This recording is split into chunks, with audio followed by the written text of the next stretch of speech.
Muy bienvenidas y bienvenidos a la 30ª sesión del Seminario de Lectores y Lectoras de Jean Robert. Mi nombre es Elías González, en representación de nuestro querido Héctor Betancourt y del Laboratorio de Artes y Humanidades Dragón de Jade, anfitrión virtual y de esta tertulia y de esta sesión. Les doy la más cordial bienvenida. En esta ocasión seré moderador de la tertulia y lecturas, hoy 26 de septiembre del año 2022, que haciendo un paréntesis, recordamos también a los 43 de Ayotzinapa el día de hoy.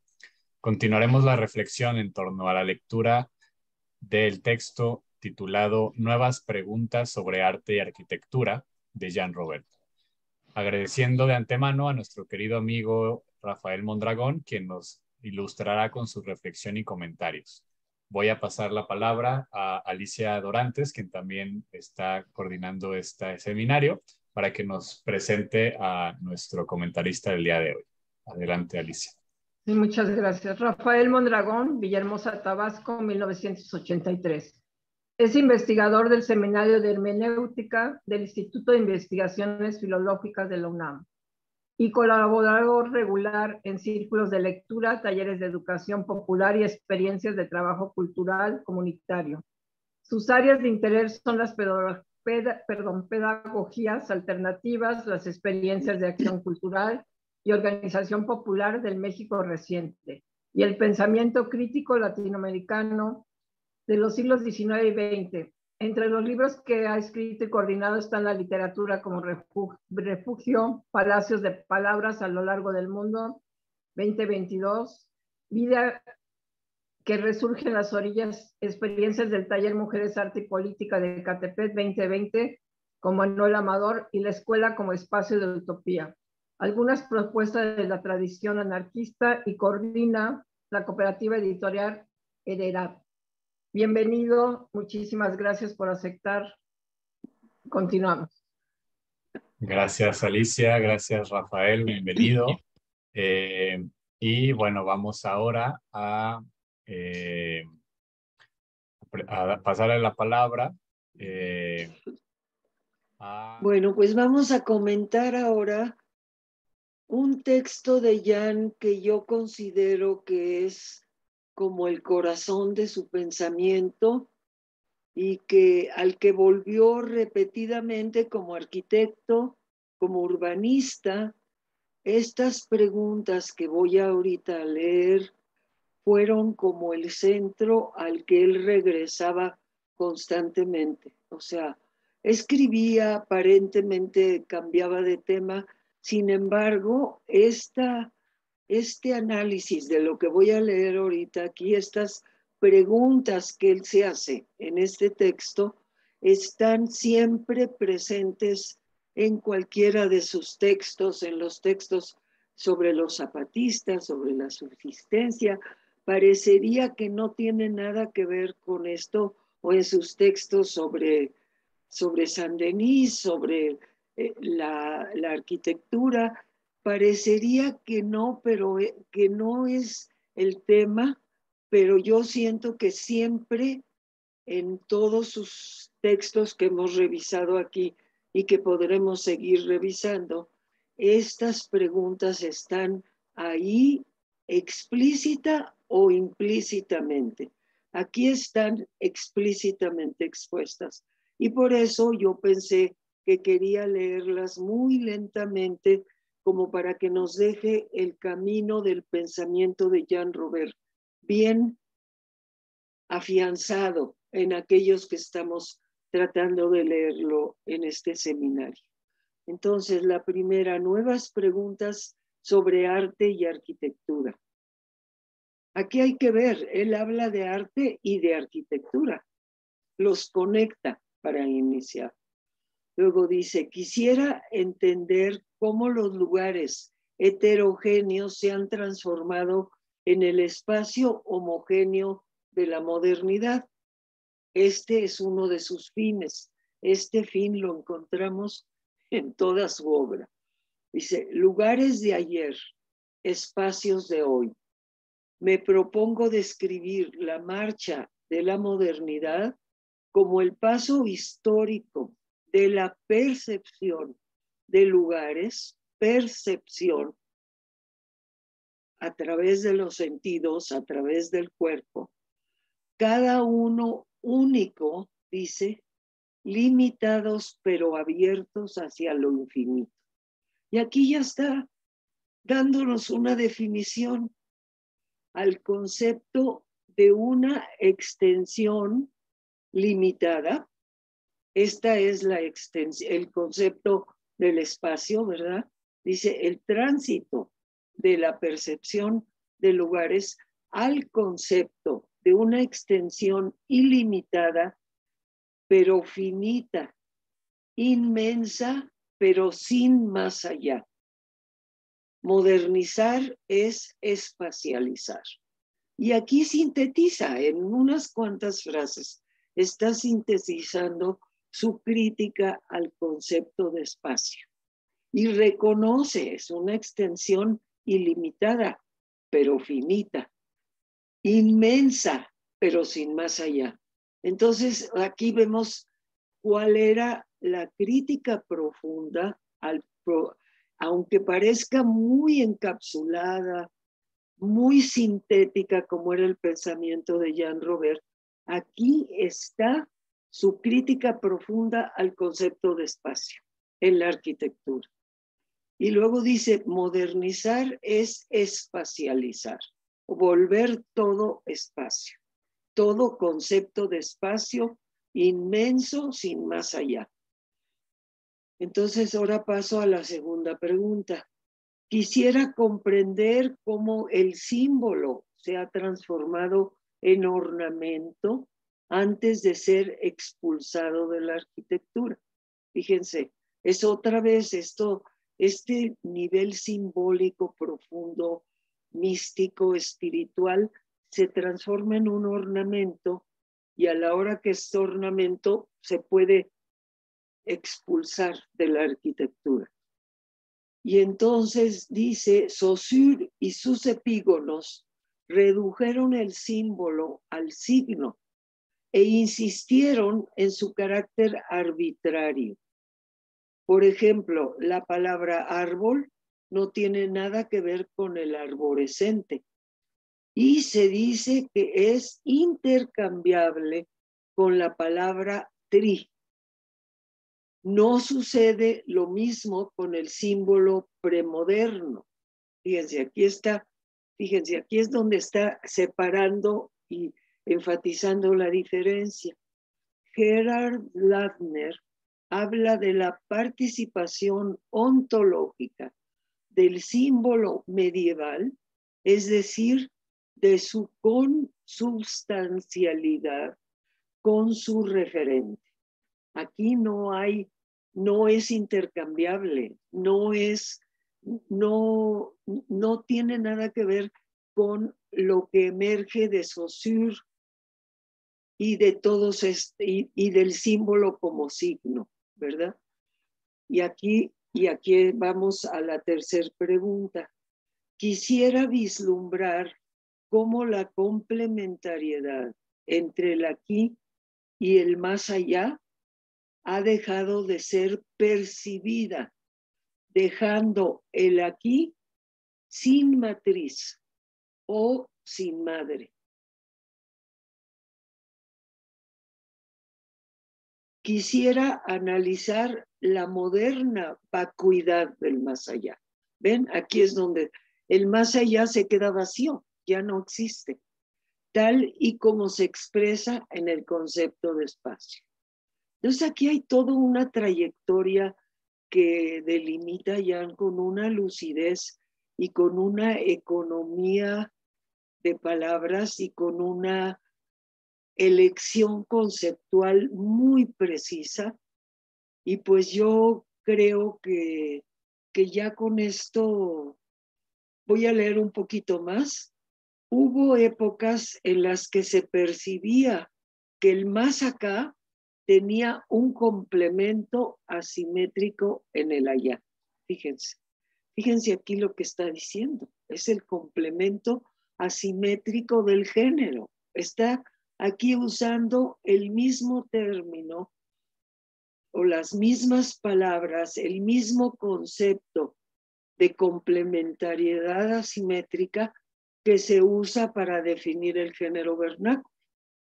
Entonces, al decretar la vacuidad del más allá, la modernidad ha instituido la igualdad o intercambiabilidad de todo aquí y de todo allá. ¿Ven? Y aquí tiene referencia directa a la esencia de la teoría feminista. Aquí directo está criticando o poniendo en evidencia ese instituir la igualdad o intercambiabilidad de todo aquí y de todo allá. Esa intercambiabilidad es la que está implícita en la igualdad que buscamos las feministas, en el tipo de igualdad que andamos pidiendo por todos lados. Habrá cambios, habrá matices diferentes, pero sin embargo, a profundidad, la igualdad es intercambiabilidad entre hombre y mujer, entre género.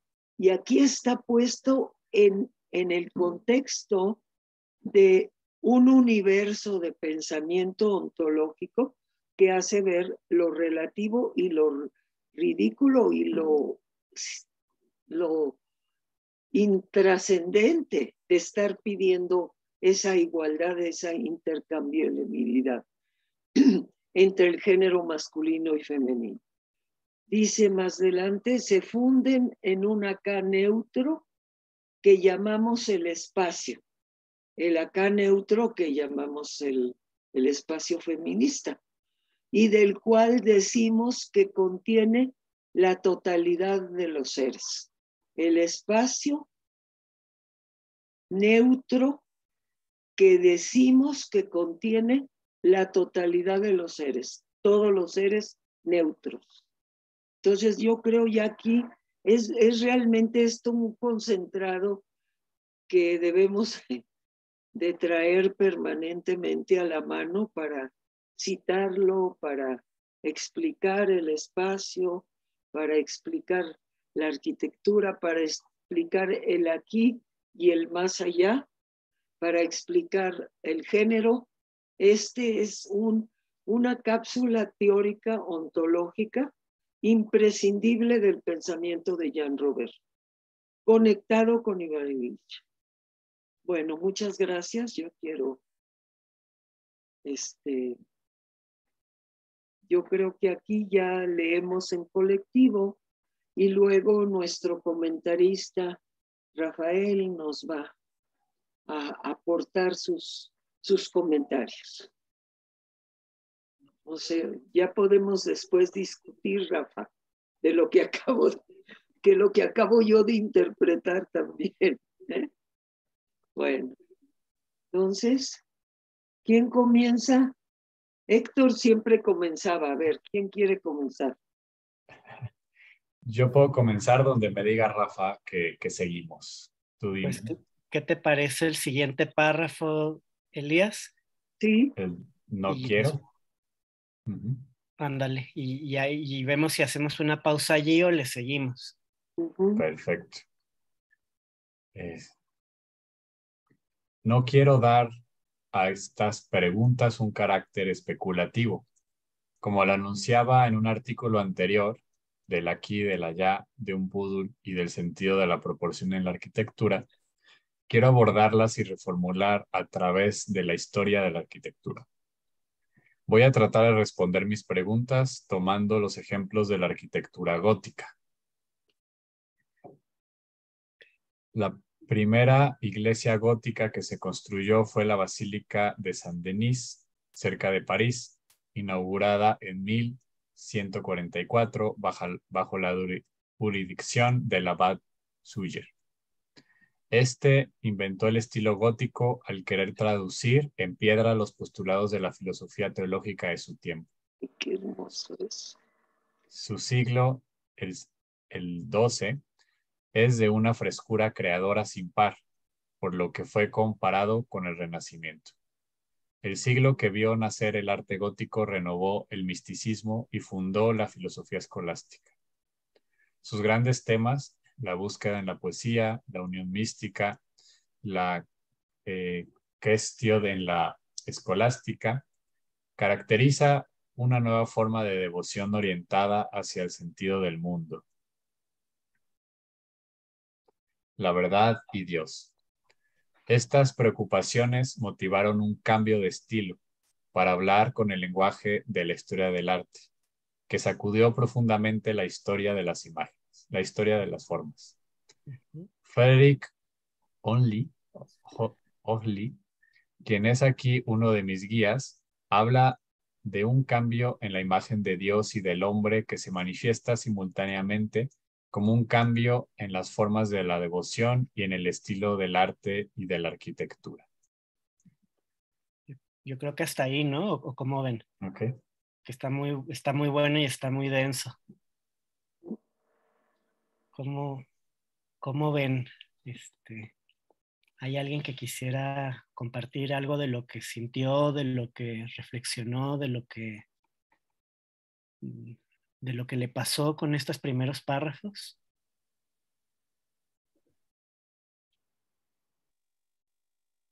Pues yo solamente recordar que pues los urbanistas, que no se llamaban urbanistas, ¿no? Obviamente eran los que empezaban una ciudad y eran los generadores de una ciudad.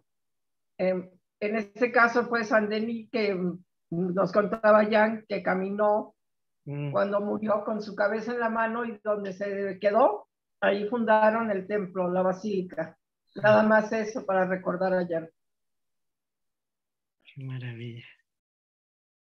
Qué maravilla. A mí se me ocurren un par de cositas que son como detalles que fue dejando sueltos, pero que a lo mejor pueden servir. El primer detalle es, lo voy a subir, la referencia a este nombre, ¿no?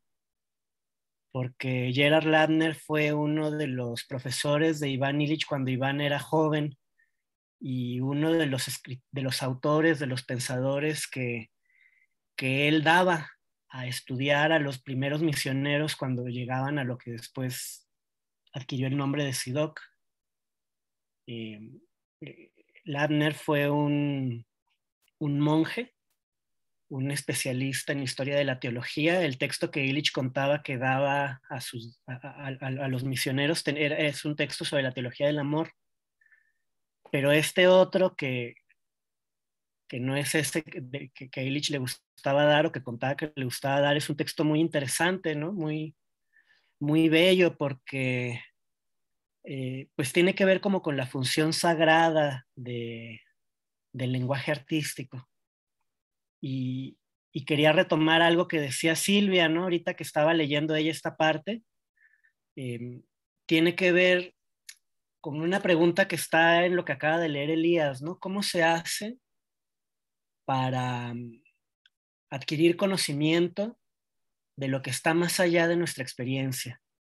¿Es posible, o sea, como llegar a tocar lo que es absolutamente incomparable con nosotros y en el fondo tiene que ver con la relación con Dios, ¿no? Y está vinculado a esta concepción sagrada de cierto tipo de lenguaje, en donde el símbolo de alguna manera como que tiene dos caras, ¿no? Por un lado, funciona como funcionaban el signo lingüístico, ¿no? Digamos, árbol es una palabra que está creada a partir de un conjunto de reglas que son, digamos, no hay una relación natural entre el árbol y el hecho de que se diga árbol en español. Saussure lo explica a partir de un juego de combinaciones que son arbitrarias, ¿no? Y entonces pato es pato porque no es rato, no es lato, no es, ¿no? Y uno puede ir cambiando y tiene que ver con este carácter arbitrario del lenguaje. Pero en distintas culturas a lo largo del mundo también ha habido una reflexión que tiene que ver como con una pregunta por si habría nombres que son antiguos, que de alguna manera permiten entender el corazón de las cosas, y tiene que ver con la posibilidad de que esos nombres participen de la esencia de lo que las cosas son. Y recordaba una conversación con un amigo que es médico tradicional shipibo en la Amazonía, que Elías conoce, que se llama Pedro Favarón. Y en una conversación él nos contaba cómo se cura en la tradición shipibo, ¿no? En la tradición shipibo se cura cantando. Y el canto tiene que ver con la invocación del nombre secreto de las plantas, ¿no? Que es un nombre que para decirse se tiene que cantar. Y lo que hace el médico es llamar a la planta con su nombre. Y es una canción en donde el nombre va encadenado a una serie de cualidades de la planta que se alaban. Y la idea es que en ese llamar al nombre de la planta, pedirle a la planta que venga, la planta trae consigo un mundo del que la planta participa. Y Pedro, cuando lo explica de una forma muy impresionante, porque usualmente empieza a cantar y nos va traduciendo, ¿no? Y entonces es como este carácter doble del símbolo, ¿no? O sea, por un lado uno podría decir que a lo mejor el nombre que se le da al shipibo a determinada planta es un nombre arbitrario, resultado de una suma de combinatorias, de un lenguaje que tiene una historia y en esa historia no hay necesariamente algo que liga las palabras con las cosas, digamos. Pero al mismo tiempo hay la idea de que hay, esa es que sería como una mitad del símbolo, pero hay otra mitad del símbolo en donde el símbolo como que tiene dos pies, ¿no? Y tiene un pie en la realidad de este mundo y un pie en otra realidad de la que participa. Y que nos permite participar en ella cuando tocamos el símbolo.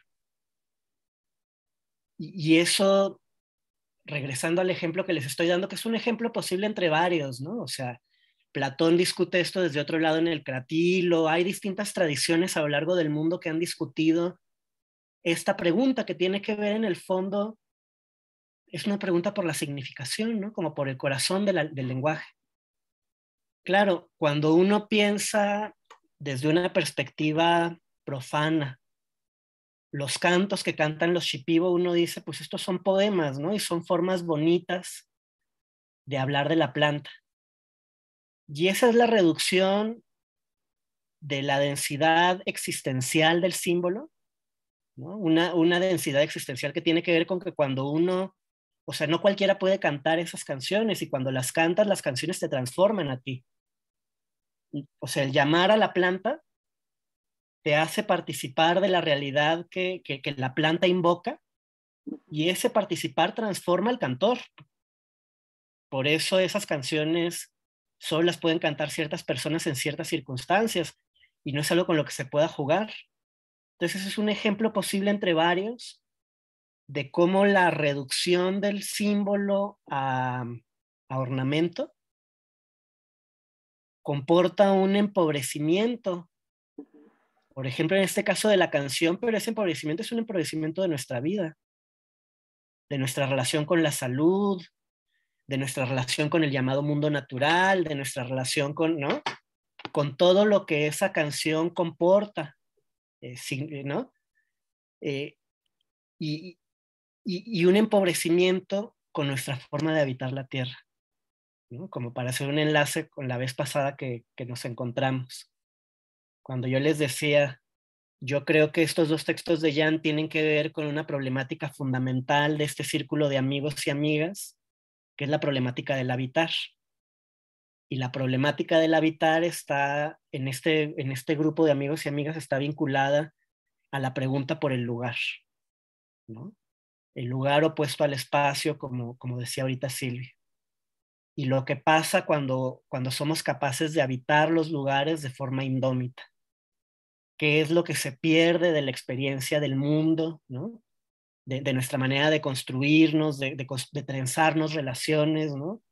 de trenzar relaciones con los vivos y con los muertos, con las plantas y con las personas que estamos reunidas en Zoom, con las personas que estamos reunidas en Zoom y con los antepasados y con los que vendrán en 2, 3, 100 generaciones, ¿no? Porque esa dimensión comunitaria que permite habitar de manera indómita no está nada más puesta en este mundo, ¿no? Es la relación entre el aquí y el allá, pero también entre el aquí, el allá y el más allá, que es el tercer elemento de esa triada que Jan introduce en este texto. Y un poco lo que él va a hacer en este texto, que es un texto caminata, es una especie de performance, ¿no? En donde nos dice, vamos a caminar. Entonces hay que irlo caminando, a por lo menos imaginar que caminamos mientras leemos, y entonces nos van a ir pasando cosas, es un poco la idea. Yo me lo imagino a Jean Robert como una especie de situacionista avant la lettre, ¿no? Así, que está haciendo un performance, ¿no? En donde no nos deja ser espectadores, nos tenemos que caminar con él. Y en ese caminar nos va a ir mostrando cómo en el caminar se va trenzando nuestro mundo, que parece ser el único mundo posible, eso es la totalidad, pero que en el fondo está limitado con lo otro, ¿no? Y nos va a enseñar, por lo tanto, a caminar de otra forma. Y ya hablé mucho y creo que Mercedes había levantado la palabra hace un momentito. Y bueno, perdón, lo mío es muy breve en función de lo que se leyó de la referencia al arte gótico, ¿no? Que yo creo que tiene que ver precisamente la arquitectura que te lleva a lo místico, ¿no? Porque la parte, o sea, las catedrales góticas, ¿a qué te obligan, no? Pues a ver hacia arriba. Y la mejor forma para ver hacia arriba y no caerte es hincarte, ¿no? Entonces es toda una concepción, ¿verdad? Arquitectónica, ¿no? Para llevarte y ligarte con lo que quiere plantear la iglesia, ¿no? Entonces yo creo que un poco, bueno, se me ocurrió, ¿no? Que el llamado a la primera construcción gótica en ese siglo tan luminoso que está ligado con precisamente el objetivo de este tipo de construcción arquitectónica, ¿no? Para conectarte con lo místico, ¿no? Pero bueno, yo no soy ni arquitecta ni nada, ¿no? Pero bueno, es lo que me llega con esas palabras, ¿no? Sí. De acuerdo. Muchas gracias, Mercedes. Y también Clotilde. Seguimos, ¿quién sigue? Clotilde levantó la mano. Ah, Clotilde. No te escuchamos, Cloti, no tienes tu audio encendido. Si quieres, Rafa, bueno, lo que normalmente hacemos es que no encontraba el más bien leemos. Ya lo tengo rápido, nada más. Es a la pregunta que hiciste, ¿qué es lo que nos refirió emocionalmente? A mí me refirió a recordar a Jan sobre este tema. Y yo tenía anclada en la arquitectura nada más, en lo que es, compartíamos la parte estética, el arte de la arquitectura gótica. Y cuando él me menciona y me da un texto sobre el Saint-Denis, me quedó clarísimo, no sé si así es, con respecto a lo que él pensaba, de pensar con los pies y caminar a lo largo de la nave, y es de ida y vuelta para describir o tener la memoria de la historia, ¿no? En esto de la historia de habitar un espacio, ¿sí? No necesariamente hablando de simbolismos y de traducción a una forma poética por medio del lenguaje escrito, la experiencia que no se escribe, pero que se siente y se transmite entre los seres humanos, pero también, como dices, Rafael, hasta con las plantas y con la emisión del canto, de la voz, ¿no? Entonces, pues eso es lo que quería aportar, que cómo se va uno transformando continuamente, aún bajo el tema del arte y la arquitectura que nos que nos va transformando siempre y cuando la caminemos y no nos quedemos estáticos nada más como contempladores. Gracias. Gracias, Coti. Si les parece, podemos seguir leyendo. Rafa, normalmente leemos y la tertulia la dejamos para la segunda mitad para poder avanzar un poco en el... Exactamente. Tú nos dices. Pues quien quiera seguir los siguientes párrafos. Si alguien nos quiere ayudar con el siguiente párrafo. Sí, Hugo, adelante. Gracias. Entremos en la Basílica de Saint-Denis. Como en casi todas las iglesias góticas, el portal se encuentra en la fachada oeste. He aquí un bosquejo de ese portal. En el tímpano se ve a Cristo en el juicio final. Observen que la mandorla, aureola, rodea sus asentaderas y no su cabeza. Lo divino es la parte inferior de su cuerpo. Cristo está sentado con una autoridad divina. La parte superior de su cuerpo, particularmente su boca con la que pronuncia juicios, es humana. El juez está sentado con autoridad divina, pero juzga a los hombres como hermanos. Todo el portal es símbolo de Cristo, pero de una manera tal que lo hace partícipe de su esencia. Según la teología del misterioso pseudo Dionisio decía yo, Dioniso aparece aquí, el Areopagita, aquel nativo de Gaza del siglo V, del cual no conocemos el nombre y que ha ejercido sobre la teología católica una influencia comparable a la de Santo Tomás de Aquino, el mundo accesible a los sentidos se estructura gradual o jerárquicamente del suelo al cielo, como una especie de pirámide. Se continúa en lo invisible en otra pirámide invertida, cuyos lados prolongan los de la primera. La jerarquía celestial complementa la jerarquía terrenal en el más allá. Dionisio llama anagogía, reconducción, reducción en el sentido original, al doble movimiento mediante el cual se sube grado tras grado del suelo de las jerarquías terrenales al punto de su articulación con las jerarquías celestiales. Y luego se vuelven a recorrer los grados de la jerarquía en sentido contrario. Jesús, que participa de ambas, es el punto más alto del mundo visible y la entrada a las jerarquías celestiales, de las cuales el interior de la basílica es símbolo. Cristo es el portal.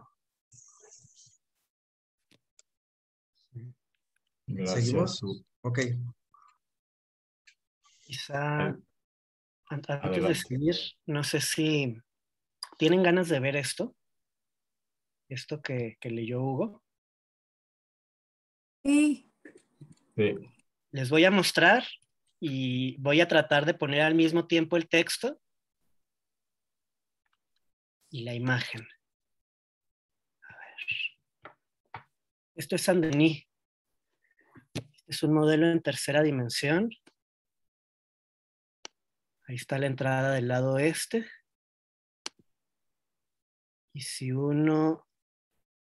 Este es el portal que está describiendo Jan. Ahí está Jesús. Lo voy a hacer grandote. Okay. Ahí está. Este es un modelo en tercera dimensión precioso que ahora que estamos todavía medio confinados, sirve porque se puede caminar. Se puede hacer hacia arriba y hacia abajo. Este es el tímpano. Aquí está el Cristo que Jan está describiendo. Es un Cristo del Apocalipsis, ¿no? Está juzgando. Y fíjense lo que decía Jan, o sea, la aureola está aquí. La estoy señalando con mi manita, ¿la ven? No, en la cabeza. No está en la cabeza, exacto. O sea, está al revés de como usualmente está. Usualmente lo que tenemos es que el nimbo, ¿no? La luz, la corona de luz está en la cabeza, ¿no? y aquí está en los pies, ¿no? Entonces, por eso Jan dice que la boca, ¿no?, con la que nos juzga es humana. Ahorita no me acuerdo exactamente cómo lo dice, ¿no? Y Cristo es el portal literalmente, ¿no? Porque uno entra por aquí y aquí está. Voy a regresar al texto y podemos ir caminando por cada una de las partes que él va describiendo, si quieren, ¿no? Y nos podemos detener, y si no se entiende alguna descripción, la podemos ver hacia detalle. Muy bello verlo también, ¿eh? Sí, ¿verdad? Es una maravilla. Ahorita les voy a mandar la dirección donde se puede ver y tiene además una explicación parte a parte y se puede hacer grande cada pedazo, ¿no? Entonces cuando Jan dice, juntas,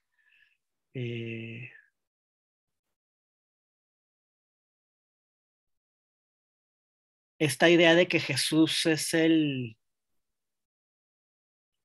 punto más alto del mundo visible y la entrada a las jerarquías celestiales tiene que ver con esta doble naturaleza divina, con el nimbo y humana, que está en lo que acabamos de ver, nomás que está al revés de como usualmente está, ¿no?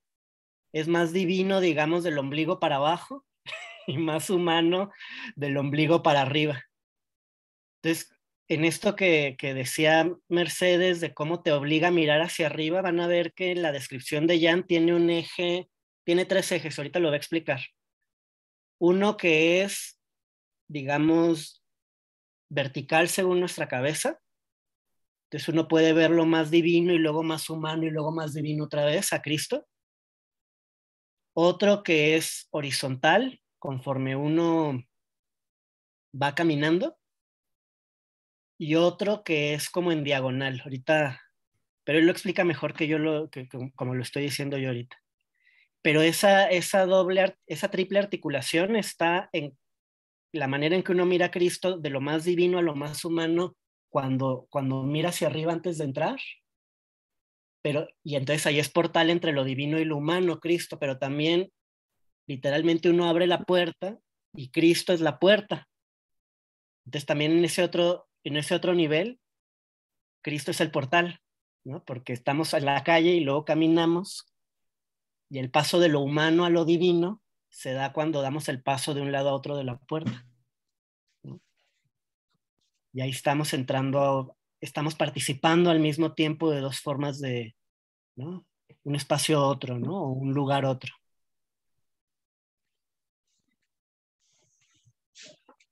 ¿Alguien quiere leer en la siguiente parte?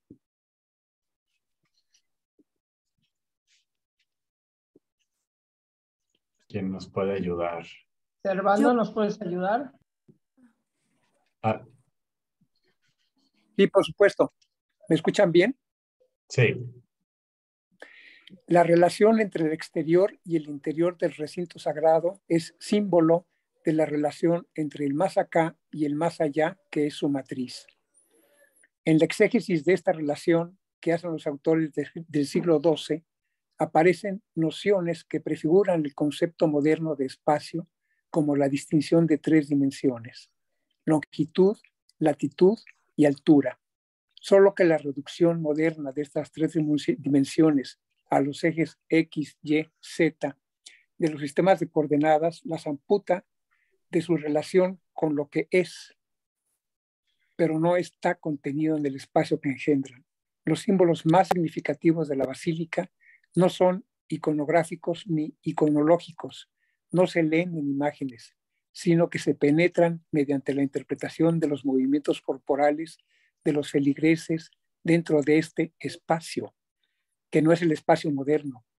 Oakley insiste en que en describir los elementos formales de un cambio de estilo es más fácil que aclarar las razones profundas de una transformación de la imagen del hombre y de Dios.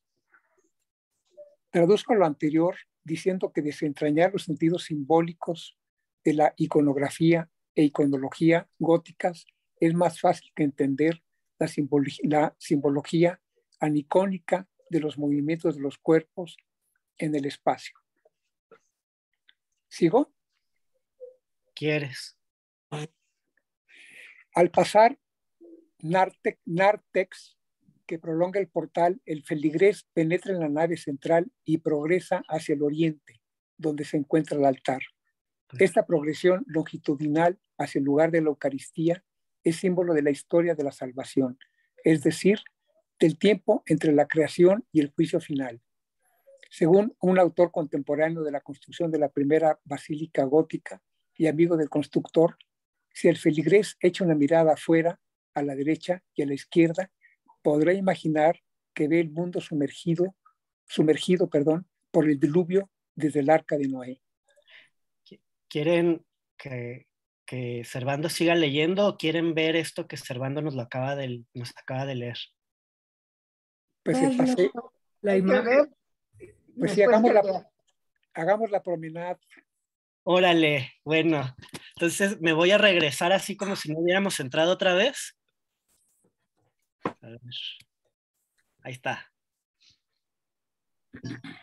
Y entonces aquí está esta maravillosa puerta. Y entonces al pasar, vamos a pasar del más acá al más allá, no porque nos volvamos ángeles, sino porque siendo seres humanos, participamos al mismo tiempo de algo que es inconmensurable. Esa es un poco la idea, ¿no? de Ladner. Y entonces damos el paso y aquí está el nártex, ¿no? Y voy a dar otro paso. Y entonces, un poco la idea, ¿se acuerdan que Jan decía, ¿no? Que en el siglo XII, que es un siglo maravilloso, aparecen muchas cosas en la historia del arte. Hay toda una, en la teología, hay el desarrollo en la teología cristiana de una mística unitiva, ¿no? De un deseo de unión con el amado, ¿no? De unión y de participación que está traduciendo ese deseo de unión en términos eróticos, ¿no? Y de búsqueda. Y hay un montón de cantos amorosos en donde el alma, descrita bajo la forma de una mujer, persigue a su amado por distintos lugares. Al mismo tiempo hay un desarrollo de toda una literatura muy hermosa que tiene que ver con la peregrinación y con el viaje, y que alegoriza a partir de la idea de peregrinación y viaje lo que pasa a cada una de las personas en el curso de su vida y también a la humanidad. Y eso pasa en esta basílica porque al mismo tiempo que vamos caminando, voy a caminar un poco más. Ese caminar, di un paso atrás, hace que nosotros nos volvamos símbolos de la especie humana. El caminar de cada uno de nosotros va reproduciendo un relato que es el relato de la especie desde la creación hasta el juicio final. Por eso es que Jan dice que lo más importante en estos espacios no está descrito con íconos. No van a ver ninguna imagen que les cuente esto. Nosotros somos la imagen.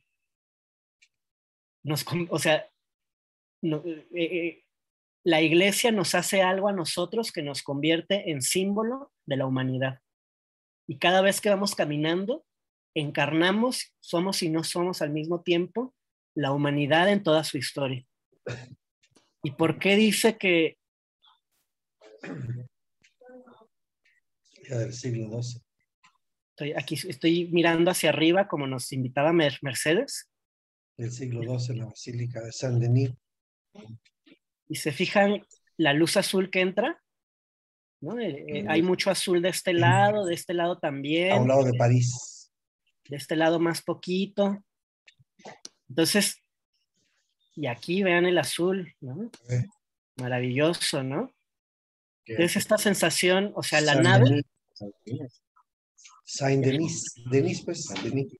Hugo, ¿puedes cerrar tu micrófono, por favor? Sí, gracias. La nave es como un barco. Es un barco invertido, ¿no? ¿Te fijas? Ese es un barco. rodeados por agua, agua hecha de luz. Arca. Exactamente, es el arca. Entonces, los sentidos se van multiplicando porque somos un grupo de amigos que estamos recorriendo virtualmente por Zoom una basílica. Al recorrerlo, participamos, un simbolismo por participación de la historia de la humanidad en ese pequeño tiempo entre dos eternidades, la eternidad de la creación y la eternidad de la redención. Y en ese caminar tercer sentido, somos ese pequeño resto de la creación que logra sobrevivir al diluvio universal en el arca de Noé. Y eso lo podemos sentir porque caminamos y al caminar miramos a nuestros lados, miramos a nuestro arriba, pero también miramos al prójimo, que en este caso estamos todos en un montón de cuadritos, ¿no? Pero la idea es sentir el cuerpo de los demás y Jan ahorita lo va a ir explicando qué pasa. Y entonces el símbolo no está, hay un montón de símbolos aquí regados y los podemos ir leyendo, pero el símbolo somos nosotros y nosotras. Y súmale la música y si acaso el incienso u otros aromas, ¿no? Y los olores y la hora del día y las texturas. Ahí está lo que estaba diciendo Servando, ¿no? Entonces, ese caminar hacia la Eucaristía es el símbolo de la historia de la salvación entre que caminamos y comulgamos, transitamos el camino que va de la creación al juicio final. ¿Quieres leer el siguiente párrafo, Servando, y vemos qué nos pasa? Sí, por supuesto. Entonces, a ver, me quedé al pasar el nártex, ¿verdad? Sí, aquí. Correcto. La dimensión lateral del recinto sagrado significa la alegoría. La alegoría es la más proxémica de las figuras retóricas llamadas tropos. Decir que la alegoría es proxémica equivale a recalcar que traslada el sentido de una cosa a otra que le es cercana. En comparación, la metáfora es un tropo que permite desplazar una cosa de abajo para significar una cosa de arriba, como cuando Met Tile toma una piedra como metáfora de Jesús. Por su lado, la alegoría tiende a significar cosas de arriba mediante otras de esencia ya elevada, como cuando se representa el paraíso poblado de ángeles volando y cantando himnos. Padrísimo. Le voy a seguir. Ajá. Si quieres de una vez porque si el otro no se entiende sin este. Muy bien, muy bien. Los feligreses reunidos, parados o sentados en la iglesia, han detenido su progresión individual hacia el oriente para navegar juntos. No por nada a esa parte del edificio se le llama nave, y no por nada su techo tiene la forma de un casco invertido. ¿Sí? Sí. La peregrinatio in stabilitate es en el movimiento hacia la salvación de la communio sanctorum. Recuerda el tránsito por el mundo, de la comunidad de los vivos y de los muertos, de condiciones diversas, pero iguales en la participación de los sacramentos y formando igualmente parte del cuerpo de Cristo. Es el movimiento de la misma historia. Para los feligreses proporcionalmente iguales o iguales en caridad, la alegoría permite que la condición de cada uno reciba su significado de la del vecino parado a su lado, la de su prójimo. La alegoría figura también la proximidad espacial y la caridad. La altura significa la tropología, ciencia o conjunto de los tropos. Los tropos tienen una característica en común. Tomemos, por ejemplo, la sinécdoque. Consiste en designar un conjunto con una de sus partes o viceversa. 40 velas por 40 naves o el pan para decir el alimento. Los tropos abarcan el doble movimiento de anagogía, por lo cual la altura es también la dimensión anagógica. Levanta anagógicamente tu mirada de la sombra que reina en los arcos inferiores hacia el triforium, cuyos nichos contienen estatuas de los santos, y de allí al clé etage, los grandes vitrales que arrojan chorros de luz multicolor hacia las sombras de la parte baja. Ahora regresa lentamente al piso en el que están parados los feligreses. En el primer piso reina la sombra, en el segundo reina la carne, corpus, en el tercero reina el espíritu, o si prefieres decirlo así, tenemos de abajo hacia arriba la figura, la cosa y la verdad, a fin de que entiendas que existen las sombras y las figuras, los cuerpos y las cosas, y el espíritu y la verdad. La luz que entra por los ventanales superiores es símbolo de la verdad. ¿Sigo? Pues como quieran, ¿quieren que veamos esto o quieren que Servando siga o alguien quisiera comentar algo? Puedo terminar si quieres, porque es nada más queda un párrafo y luego viene otro comentario. Órale. Más que los comentarios, me gustaría que lo mostraras, porque va aparejado la imagen con la palabra. Sí. Bueno, entonces que Servando lea el último párrafo y luego volvemos a verlo, pero lo vemos. Exacto. El autor de lo que podría parecer como una descripción del interior de la basílica encuentra los tres sentidos de la escritura en las tres dimensiones del espacio sagrado: longitud, historia de la salvación; longitud, alegoría; altura, topología. Según una interpretación paralela, la longitud es el tiempo, la latitud el espacio y la altura la analogía. Pero volvamos a escuchar al misterioso autor. En sus tres dimensiones está contenida toda la escritura divina. La historia mide la longitud del arca porque el orden del tiempo se encuentra en la serie de los acontecimientos. La alegoría mide la latitud del arca porque la participación de los sacramentos cimenta a los pueblos de los fieles. La tropología mide la altura del arca porque en el progreso de las virtudes se eleva la dignidad de los méritos. Bien. Sí, muchas gracias, hermano. Fíjense, voy a dar un pasito hacia atrás otra vez, ahí está, ¿no? Entonces la idea es que vamos caminando y mientras vamos caminando nos volvemos símbolo de la historia de la salvación, pero cuando uno entra a la iglesia, a la misa, no camina directo a comulgar, camina, se detiene, hace un conjunto de cosas, se encuentra con los hermanos, ¿no? Y ya después, ¿no? Entonces es un caminar que va teniendo pasos, ¿no? Hasta que llega el momento de llegar hasta adelante y se comulga, ¿no? Y entonces lo que nos va pasando, si lo pensamos en esas tres niveles, ¿no? Va volviéndonos símbolo de distintas cosas.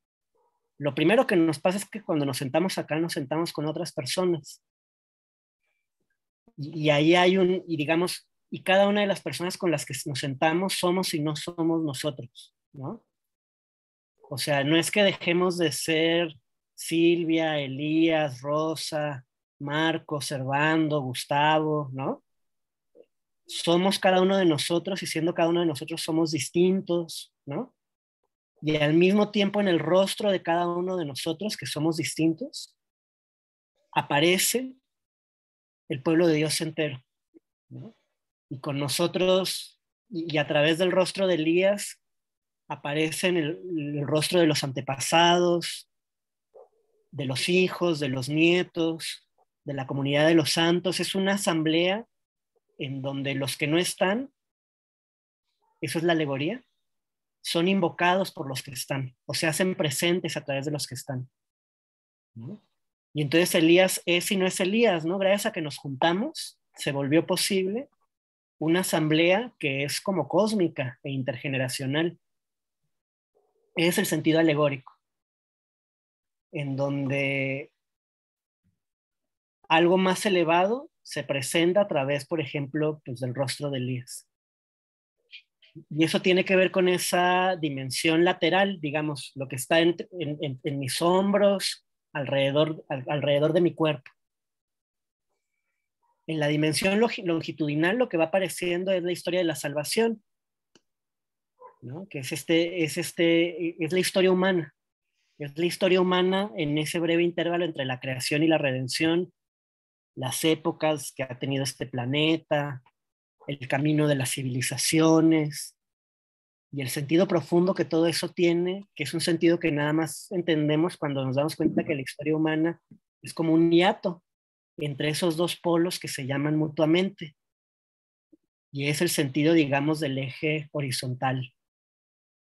Pero el tercer sentido es el sentido de lo que pasa cuando, estando con los demás y sabiendo que estamos caminando, nos detenemos y hacemos esto. Y luego volvemos a bajar. El sentido originario de la anagogía, dice Jan, es este movimiento de arriba hacia abajo, ¿no? Que decía Mercedes, pues la propia arquitectura nos lo pide por estas columnas tan largas, terminadas en pico, obligan a mirar hacia arriba. Y decía Mercedes, la mejor manera de hacerlo es estar arrodillado, porque si no te caes. Y entonces, y hay 3 niveles, ¿se fijan? Hay un primer nivel que es en donde estamos nosotros, que es como por aquí, ¿no? Y luego hay un segundo nivel, ¿no? Que está acá, y hay un tercer nivel que está más arriba. Y el autor misterioso que Jan está citando, y es muy bonito como no nos dice su nombre, ¿no? Son párrafos y párrafos de citarlo, autor misterioso, hasta que ya al final, cuando ya estamos embelesados, muestra el nombre, habla de estos 3 niveles. Uh-huh. El último nivel, que es el nivel de la verdad, es la luz que dice él, entra chorros, ¿no? Claro, porque en esta arquitectura hay un juego entre la luz y la sombra, y son espacios oscuros que tienen estos ojos de luz que literalmente hacen que la luz entre como un chorro, ¿no? Un chorro de agua, y entonces es la verdad, ¿no? La luz anagógicamente nos lleva a la verdad. Pero, digamos, la verdad va llegando como en una cascada, ¿no? Hasta el nivel más bajo en donde estamos nosotros. El primer piso, que es nuestro piso, es un espacio de sombras.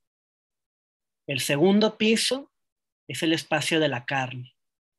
El tercer piso es el espacio del espíritu o de la verdad. De abajo hacia arriba, la figura donde estamos nosotros, que somos figura, somos nosotros y al mismo tiempo a través de nosotros participamos de otra realidad, somos figura de otra cosa, la cosa y la verdad.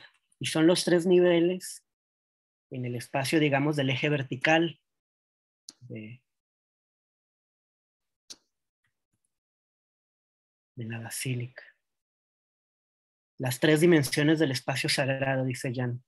La longitud, la latitud y la altura. Aquí no es topología, esta es una errata del original, pero debe decir topología.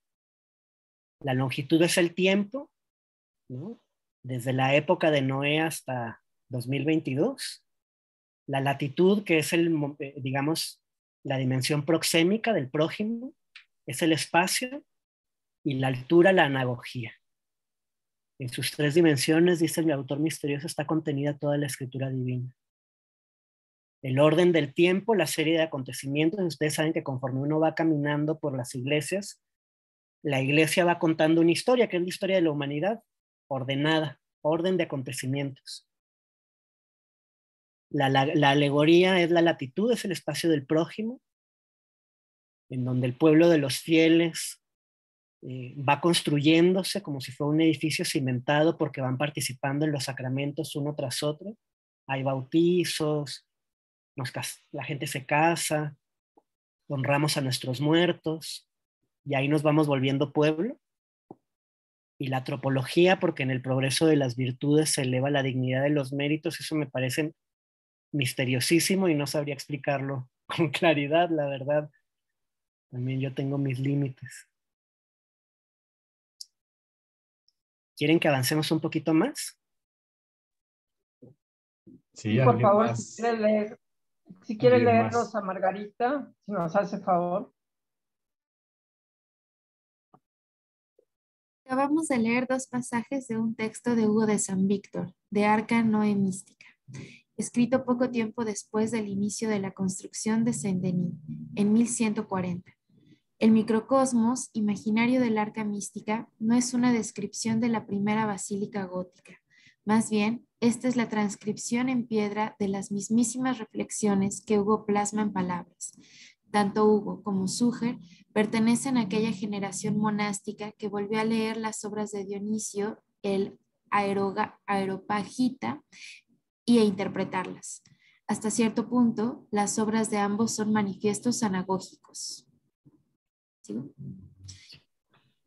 La Basílica de Súger, como todas las iglesias góticas, está orientada, dirigida al oriente. En cambio, el arca de Hugo se recorre de oriente a occidente. Creo que debemos ver otra anagogía en este recorrer y volver a recorrer entre las letras de Hugo y las piedras de Súger. El oriente es el punto cardinal de los inicios, del sol naciente y del paraíso terrenal. El movimiento de oriente a occidente es la trayectoria diurna del sol, símbolo de la historia terrenal, movimiento de los inicios a los cumplimientos. El tiempo del recinto sagrado revierte anagógicamente el tiempo de la historia terrenal, porque su temporalidad es también la de la restauración. Movimiento histórico hacia la consución de los universos, que es también la de la ópera Restaurationis, obra de restauración. ¿Y o seguimos? Si quieres el que sigue y ya. Friedrich Olli recomienda leer simultáneamente el texto y la arquitectura. Por cierto, la obra que lee a la luz del texto de Hugo no es Saint-Denis, sino la Catedral de Siena, construida en el siglo siguiente. Bonito. Re bonito. Entonces, ya finalmente dio el nombre del misterioso autor después de un montón de párrafos de citarlo y que no nos decía quién era, ¿no? Como que lo hace cuando uno ya está enamorado de las palabras y ya está enamorado de las palabras independientemente de quién las dijo, ¿no? En lugar de echar el recurso de autoridad primero, como que permite que el texto aparezca en su belleza. Y lo dice muy bonito, parece que este señor está describiendo el lugar que estamos caminando, pero pues es al revés. Más bien el lugar que estamos caminando es como un pasar a piedra lo que este señor escribió. Y no más que con una distinción, que es que están como en espejo. Son igualitas, pero están en espejo. Una va de oriente a occidente y la otra va de occidente a oriente, ¿no? Una va de oriente a occidente, ¿no? Que es el texto. El texto va de oriente a occidente. Mientras que la iglesia va de occidente a oriente.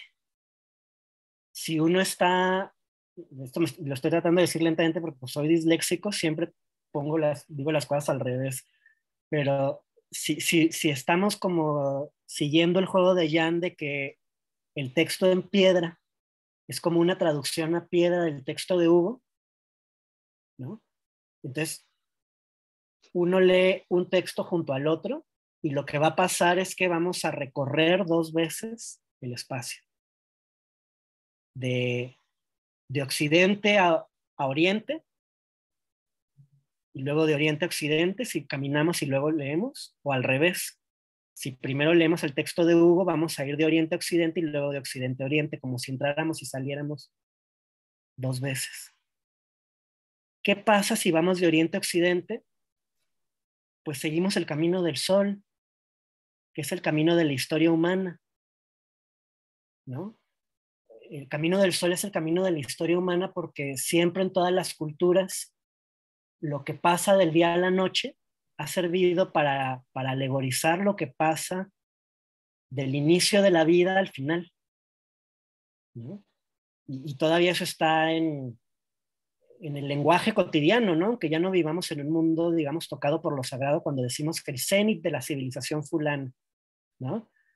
O sea, la comparación entre la mañana y la juventud, o entre la vejez y la noche.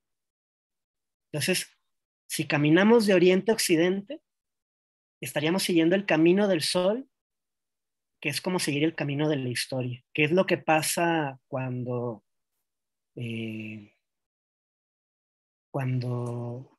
cuando seguimos el orden del texto.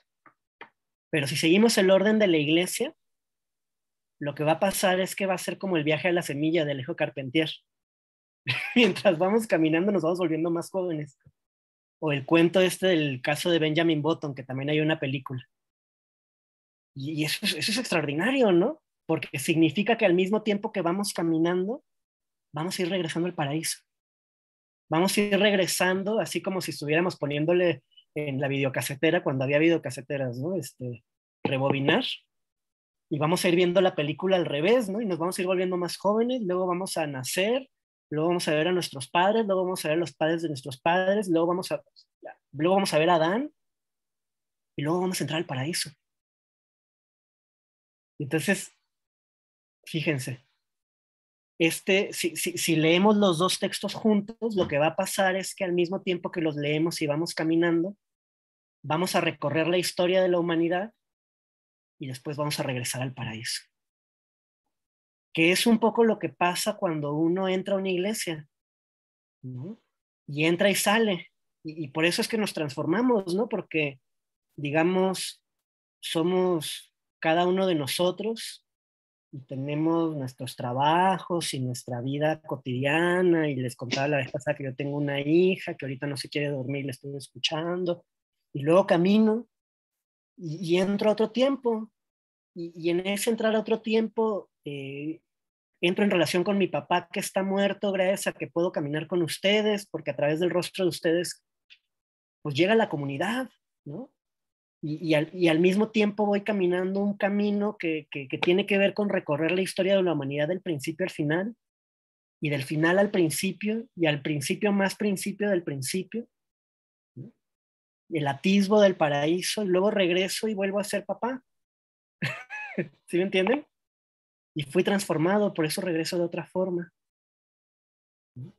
El movimiento histórico hacia la consunción de los universos, el momento en el que el universo llega a su culminación, que es un fin que al mismo tiempo es el final del principio, ¿no? Es el momento en el que el universo llega a ser todo lo que debía ser, ¿no? La ópera restaurationis, es el universo restaurado. Esta experiencia que dicen tantos místicos que dicen pues que en realidad estamos como en el último día de la creación, ¿no? Y el universo todavía no termina de ser creado. Y lo que acaba de recomendar Oli es lo que estamos haciendo muy rápidamente. Estamos leyendo juntas las dos cosas, ¿no? El texto y la arquitectura. ¿Alguien quisiera seguir? Ya casi lo acabamos, ya en esta lectura lo terminamos. Rosa Margarita, si puede todavía. Hans Hatzen ha descrito el espacio gótico como una estructura diáfana. Friedrich Only percibe que esta calidad visible del espacio gótico corresponde análogamente o anagógicamente a una diafanidad espiritual, inicialmente invisible, pero que se vuelve visible a través de la contemplación espiritual. Mi idiosincrasia particular me dice que es suficiente. Mi idiosincrasia particular me dice que es suficiente, que nos debemos detener en la contemplación del doble movimiento anagógico que nos hace regresar al suelo en el que hemos empezado. Pero Hugo, que es otro hombre, toma vuelo desde el punto más elevado de las jerarquías terrenales, desde el microcosmos, de la obra construida en su mente, el arca, zarpar hacia el cosmos universal del tiempo y del espacio, realizando la increíble hazaña de contemplar a Dios, que abraza al mundo entero y no tiene exterior, como desde un punto exterior. Para ello necesita un oculus cordis sobrenatural. Sin este ojo del corazón, su vuelo de Ícaro cristiano acabaría en Geworfenheit, el sentirse arrojado a las lejanas playas de escalofriantes inmensidades cósmicas de las que, dentro de 8 siglos, hablará Heidegger. Sería interesante volver a plantear mis preguntas iniciales a la luz del Oculus Cordi de Hugo de San Víctor y de Suger, como un pobre viajero oriundo de una post-heideggeriana era del espacio, aquí agoté mi espacio y solo puedo invitar al lector que lo intente por cuenta propia. Qué bárbaro. Increíble.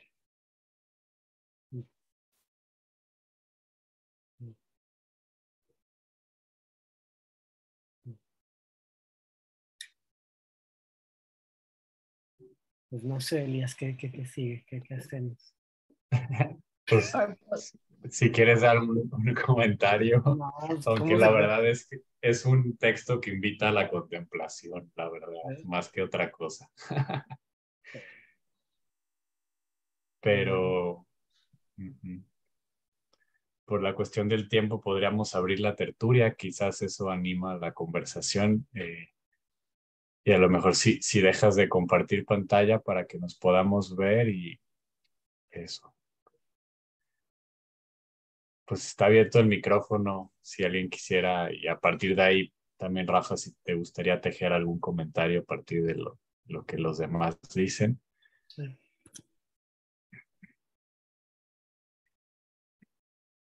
Cloti. Sí, pues lamento un poco, es un sentir lo presencial a esto digital, que nos limita un poco pensar con los pies, pensar el occidente desde los griegos, que es nuestro antecedente más inmediato, y cuando empiezo a leer el primer amor de hace 5,000 años antes de Cristo, me doy cuenta que es importante a la hora de traerlo a un presente X bajo ciertas condiciones, el lenguaje va transformándose más bien como la literatura, ¿no? Los tropos, la metáfora y las formas de construir la poesía, no la narrativa, la poesía es tan importante para vivirla presencialmente. Lo que estamos haciendo es ahorita, pues, leyendo en voz alta, ¿no? Pero también se requería la presencia. Eso es lo único que quería añadir. La imagen, la experiencia de tener contacto con esa arquitectura, no como turista, no como religioso, sino como un simple mortal que camina, y esa era la experiencia que yo quería comentar al principio, que esa fue lo que yo interpreté de Jan en esa conversación, el caminar hacia adelante, pero también la posibilidad de regresar. En esto que decía Rafael, la posibilidad de transformarse caminando, pero si está uno siempre sentado, pues va a venir otro tipo de transformación que no es a la que nos estamos refiriendo en este momento, ¿no?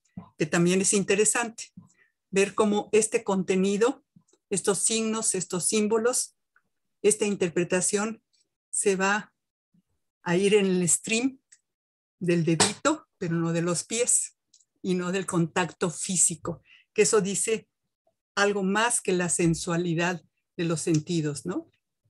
Gracias. Gracias, Coti. Alicia. Sí, gracias. Bueno, para abrir un poco la tertulia, porque toca que todos participen, ¿no? Yo recorrí con Jan Catedral de Cuernavaca, que es pues una basílica que al mismo tiempo no es basílica, ¿no? Porque no es la forma basilical total. Pero las similitudes que hizo Méndez Arceo, Jan las recordaba, ¿no? Pues caminamos y veíamos la nave que termina con una bóveda de cañón corrido, que es lo mismo, ¿no? O sea, como hicieron los primeros padres de la iglesia, los franciscanos y agustinos y dominicos, ese desarrollo de trabajo con los indígenas, obviamente, y no dejaban entrar a los indígenas. Bueno, esa es otra historia después. Pero lo interesante era que volvíamos a narrar lo mismo, ¿no? Como principalmente Cristo es el que podía moverse entre esos ámbitos en el ámbito pues más espiritual y el material. Nosotros como que podíamos llegar, vislumbrar, pero no podíamos, no encarnábamos. Cristo pudo bajar y encarnar, ¿no? Entonces, toda esa explicación de Jan, y a mí me tocó la maravillosa experiencia de asistir a misa con él y comulgar y con esa parte espiritual de Jan que agradezco mucho. Y todas sus explicaciones, le pasé a Elías un dibujo de una de las clases, ojalá lo pudieran compartir, nada más para que vean pues las imágenes de Jan.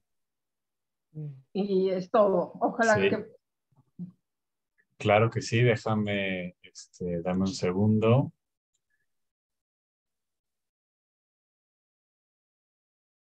Aquí está Alicia. Si quieres tú decir algo. Pues no, nada más, bueno, alguno está mezclado con mi letra, pero por ejemplo, la actitud es mi letra, la otra es la letra de Jan, y está explicando justo lo que Rafael maravillosamente hizo, narrar sobre la entrada, el umbral, y cómo estaba Cristo, y cómo los padres de la iglesia, pero al mismo tiempo son los apóstoles, y toda esa construcción pues son 12 y 12, 24 y todo ese movimiento, ¿no? Hasta llegar al centro. Ahí es una forma basilical porque las basílicas eran mercados en la época romana y se convirtieron en iglesias. Y como la salvación es el camino, el peregrinar, por eso las peregrinadas y todo. Y bueno, lo mismo que lo dijo magistralmente Rafael, y pues me gustaría que otros hablaran. Gracias. A ti, Alicia. Está abierto el micrófono. María del Carmen, sí. Sí. Buenas noches a todas y a todos. Bueno, yo lo que quiero comentar es que yo fui estudiante de Jan Robert de arquitectura y actualmente yo me nombro feminista y mi asunción como feminista yo la hago a partir de estudiar teología feminista. Entonces, con esta exposición, pues yo estoy como tejiendo estas dos identidades mías con lo que Jan nos expone y que Rafael poética y maravillosamente también nos hace una lectura. Y de ahí, como también ahorita se ha hablado del caminar como una experiencia espiritual en comunidad y con toda esta profundidad que contiene de ser la historia misma de la humanidad. También respondo a una provocación que nos hizo Rafael desde la clase anterior y que hoy también nos la colocó, de cómo habitaríamos indómitamente ante pues esta anulación del habitar que nos da la modernidad, y desde esta identificación mía con la espiritualidad, el feminismo, la teología y la arquitectura y el caminar, yo diría que siendo que las mujeres en estos espacios divididos, segregados por la modernidad entre públicos y privados, donde las mujeres no logramos ser verdaderamente ser humanos o habitar ni en el espacio doméstico ni en el público, donde estamos siempre sujetas a un sinnúmero de agresiones y de violencias, incluido el feminicidio.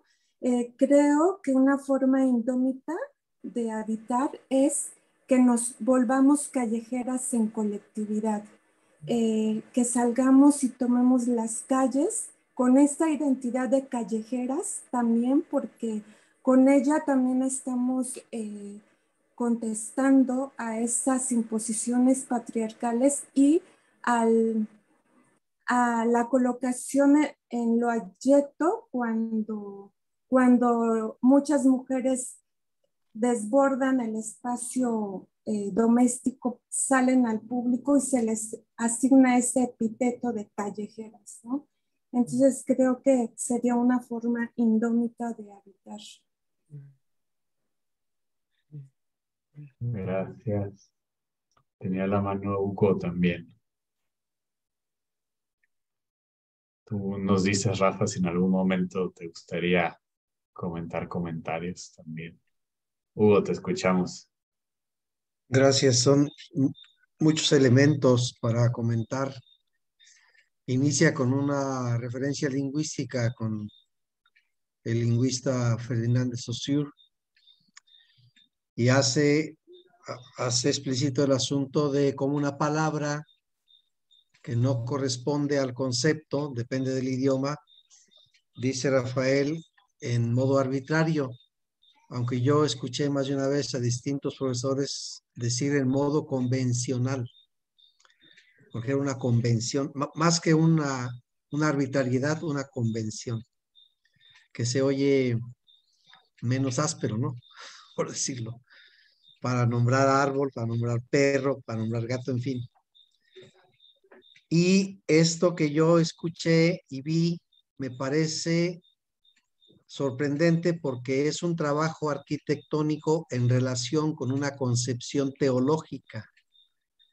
Es posible que esté no solo poco equivocado, sino rotundamente, pero lo digo con todo ese riesgo. Me parece un trabajo arquitectónico con toda una concepción teológica. Es decir, que no fue un arquitecto nada más cualquiera, sino fue todo un teólogo que interpretó la arquitectura de la iglesia gótica, que en un principio se interpretaba por algunos como este trabajo gótico tenía la intención, por su magnificencia, de infundir en el ser humano la magnitud del universo, la magnificencia de Dios frente a su pequeñez. Y entonces eso implicaba que se sintiera siempre minúsculo frente a esa magnitud del universo. De ahí la construcción alta, enorme, espectacular. Y en cuanto a la entrada, vi en el dibujo que nos mostró Elías, que le pidió Alicia, la palabra estoa. Estoa es, según, no sé si hace referencia ahí, a la puerta donde los estoicos se dedicaban a conversar para hablar de la fortaleza de su persona y de su sencillez y de su desapego a los bienes materiales, que es el concepto del estoicismo. No tanto de aguantar el dolor, porque sí, sino toda una concepción interesante, estoica. Y efectivamente, Fray Gabriel de la Mora, que hace todo este trabajo con don Sergio hace ya 70 años, renueva la catedral de Cuernavaca, quitando las imágenes que también vimos en San Denis, que no aparece ninguna sola imagen.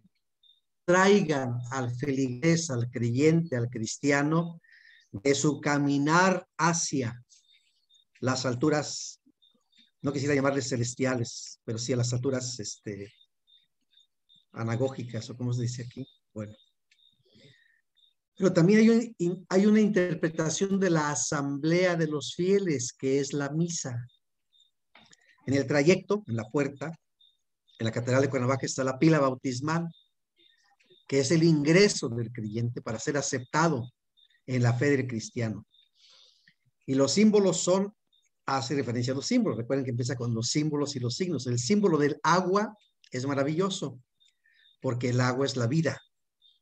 Y los símbolos de la fe del cristiano en la teología y en la teología de la liberación es vida, no es muerte. El agua es la vida. El aceite que se impone a los niños en el bautizo, en el pecho y en la frente, símbolo de la salud. En fin, y avanza. ¿Cómo avanza? Avanza con su prójimo, próximo. Ese prójimo próximo que en realidad es no precisamente próximo, sino el marginado. Parece una cuestión paradójica. El prójimo, mi prójimo próximo. ¿Quién es mi prójimo más próximo? El más marginado, el más vulnerable, el más necesitado. A quien yo, en razón de mi fe, tengo que atender y con el que tengo que comprometerme para poder caminar hacia la salvación, que no es una salvación meramente abstracta, sino es la salvación integral de la humanidad, del pecado, entendido aquí como aquello que es de carácter estructural y que tiene como consecuencia el hambre, la marginación, la enfermedad y la muerte, provocadas por la injusticia. De ahí que combatir el pecado es combatir la injusticia. Y en ese trayecto, mi prójimo próximo me perdona. Por eso la oración primaria de la misa, de la asamblea de los fieles, es el yo confieso ante Dios y ante ustedes. Si no lo confieso ante ustedes, no confieso ante Dios. Que he pecado de pensamiento, palabra, obra y, eso es el peor de todos, y he pecado de omisión. Es decir, he dejado de hacer lo que tenía que hacer, he dejado de comprometerme. Y una vez que mis próximos, mis hermanos me han perdonado, camino con ellos. No contra ellos, ni a pesar de ellos, con ellos. Para poder atender la palabra y participar del pan. El pan, que es el alimento, y ese símbolo de comer el pan en el templo me compromete a compartir el pan fuera del templo, para que nadie se quede sin pan. Es muy interesante el asunto. Y eso Gracias, es la Hugo. historia Gracias. de caminar para la salvación de esta humanidad. Así que Gracias, teología Hugo. y arquitectura, en mi punto de vista, con lo que escuché, se van integrando. Gracias a ustedes. Rafa, habías levantado la mano, después está Witsi. Mejor primero Witsi. Ok, adelante. Bueno, vale, yo quería tomar la invitación que hace Jan al final del texto de interpretar, invitar a interpretar el espacio, ¿no? Y yo me quedé pensando a lo largo de este texto en los centros comerciales, ¿no? La semana pasada se inauguró acá en la Ciudad de México el más grande, el más alto, ¿no? Que se llama Mítica, que pasa además por destruir el acceso al pueblo de Joco, que pasa por destruir pasos peatonales y armar, ¿cómo se llaman? Pasos a desnivel para los coches, ¿no? Bueno, de hecho, no destruir, sino transformar el acceso peatonal a Joco en un acceso peatonal al centro comercial, ¿no? Y solo dejar así un pasillito muy estrecho para acceder al pueblo de Joco, ¿no? Una calle además importante para las festividades del propio pueblo, etcétera, ¿no? Y no solo eso, ¿no? Sino que cuando cerraron el centro comercial que está al lado, ¿no? Centro Coyoacán, le llevaron mariachis y le aplaudían al Palacio de Hierro que se iba a cerrar, ¿no? Entonces, todo esto que plantea Jan en el texto, a mí me habla de eso, ¿no? Es decir, para mí ese acto, ¿no? De aplaudirle y de llevarle mariachis a una tienda, pues es ese vacío del símbolo, ¿no? El símbolo transformado en ornamento, pero que es un símbolo vacío, ¿no? Y la construcción de esta torre mítica tan alta, ¿no? Tan magnificente, pues es eso, ¿no? Es un lugar heterogéneo en que, digo, homogéneo, ¿no? Como los espacios de la modernidad, tal como lo plantean en las preguntas iniciales, ¿no? En contra del espacio heterogéneo, que puede ser el pueblo de Joco, ¿no? Que pueden ser sus festividades. Y bueno, pues eso, esa opción, esa ventana hacia la comunidad que puede tener un pueblo en medio de una enorme ciudad, ¿no?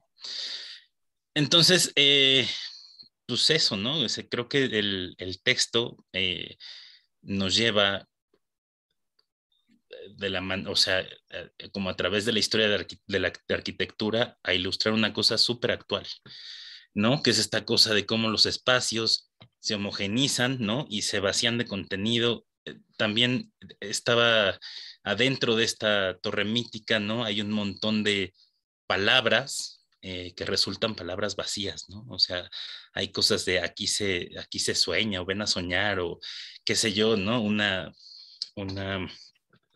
pintora, además de Cuernavaca, por cierto, de mi generación, Janie Fabre, pintó las escaleras y su pintura es preciosa, ¿no? Y está llena de símbolos, pero al estar en las escaleras eléctricas de este centro comercial, todo ese significado se vacía, ¿no? Es bien impresionante. Son de verdad bonitas las escaleras, pero ahí, ¿no? Son otra mercancía.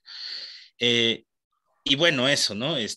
Un poco lo que decía ahí esta compañera, se me fue tu nombre, perdón, pero esta cosa de defender la heterogeneidad de los espacios, ¿no? De habitar indómitamente, pasa por eso, ¿no? O sea, por pensar cómo estamos dejando, cómo estamos no haciendo nada por estos espacios que se homogenizan, ¿no? A las necesidades propias del capital, y que además no solo sus necesidades, sino que ahí se acaba su función, ¿no? O sea, como esta cosa que señalaba Jean Robert, ¿no? De que en el espacio de la Catedral de Saint-Denis tenemos un recorrido histórico y tenemos un recorrido con los prójimos y tenemos un recorrido de significados.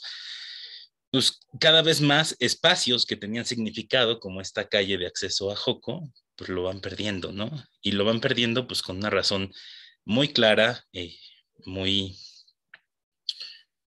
muy presente en términos de la modernidad y la acumulación del capital, ¿no? Es decir, con una función económica muy específica, ¿no? Entonces, pues eso. Gracias, Witsi. Rafa o Rosa Margarita. Rosa Margarita, adelante. Yo estaba recordando ¿se acuerdan una de las sesiones primeras del año pasado en la que leímos un texto de Beck en la que justo recupera esta distinción que hace Jan entre el lugar y el espacio? Y entonces en aquella ocasión discutíamos en torno a cómo los lugares se habitan y los espacios están como desencarnados. Creo que como por ahí va esa discusión, ¿no?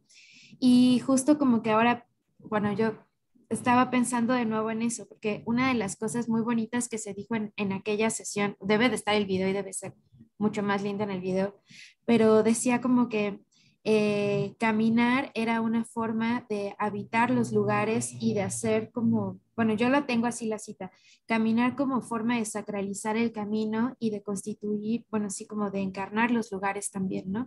Y creo que es como como que le da otra densidad, o sea, para mí ahora leer este texto, con lo que decía Silvia al inicio, como que le da una densidad distinta a lo que habíamos visto en las sesiones pasadas en esta discusión entre lugar y espacio. Y estaba pensando también en esta noción que utiliza Bauman sobre el no lugar, ¿no? Y más bien creo que lo que estaba diciendo Witsi va o sea, estos centros comerciales, creo que Bauman lo habla en términos también como de los aeropuertos, ¿no?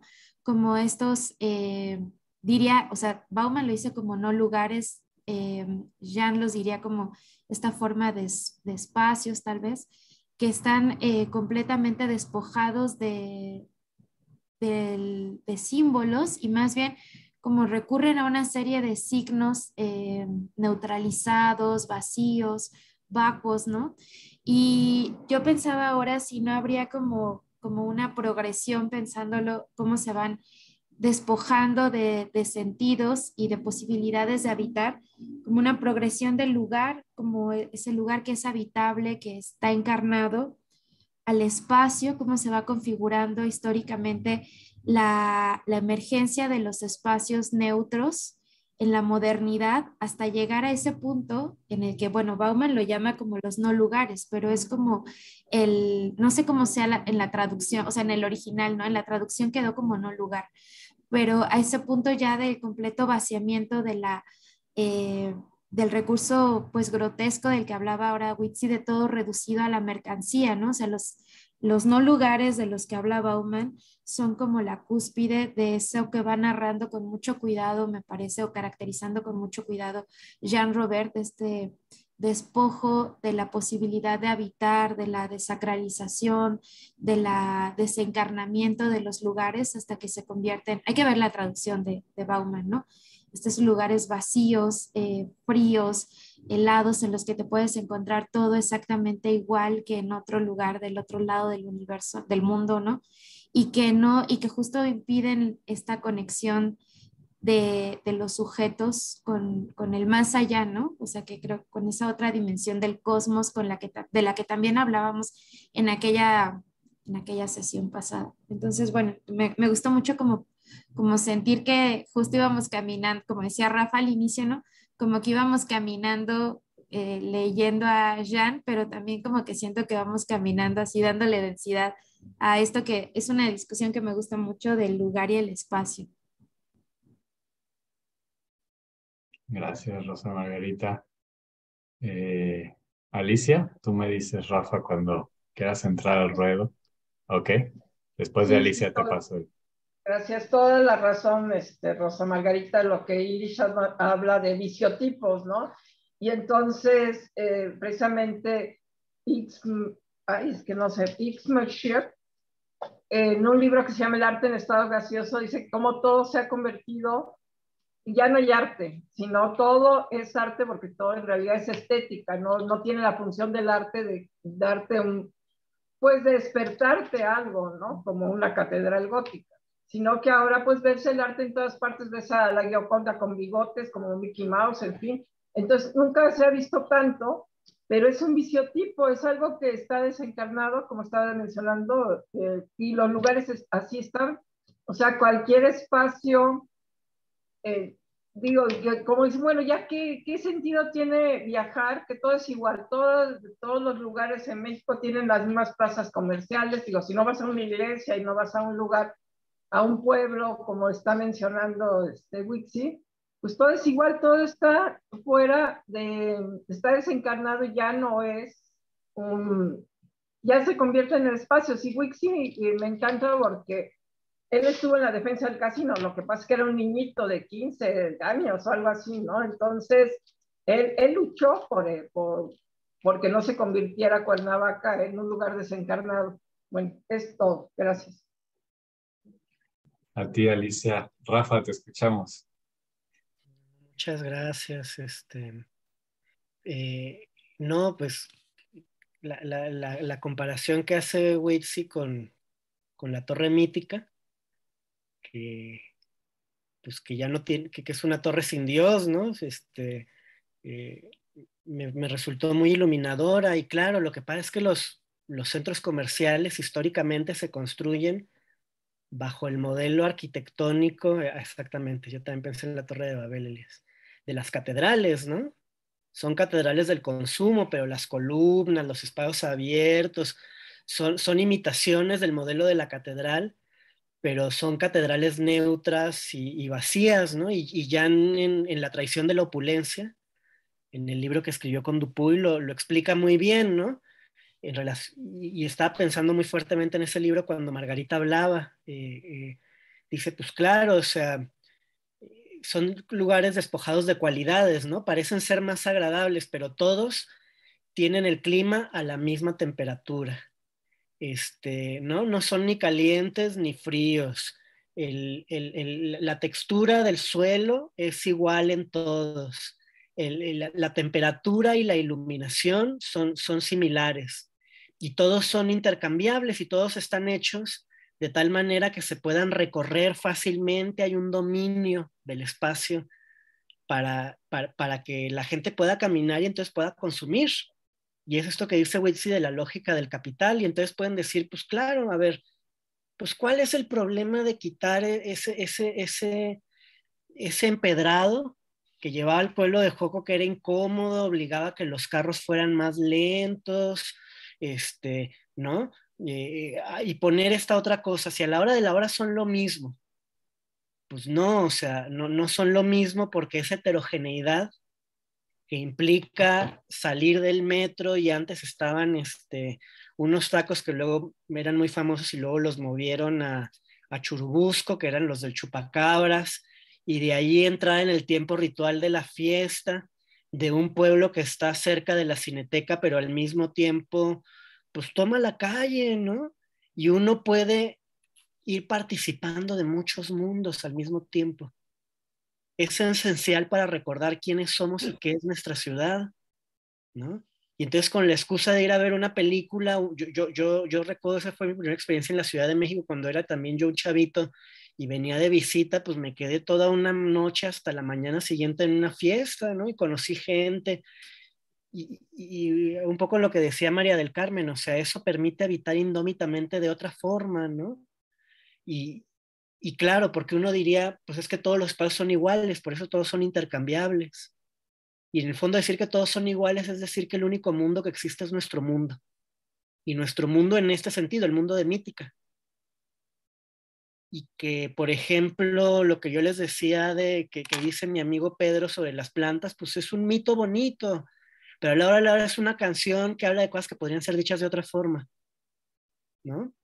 Y cuando uno dice eso, es el principio del fin de las canciones, porque entonces ya no hay razón para conservarlas, si son cosas que se pueden decir de otra forma.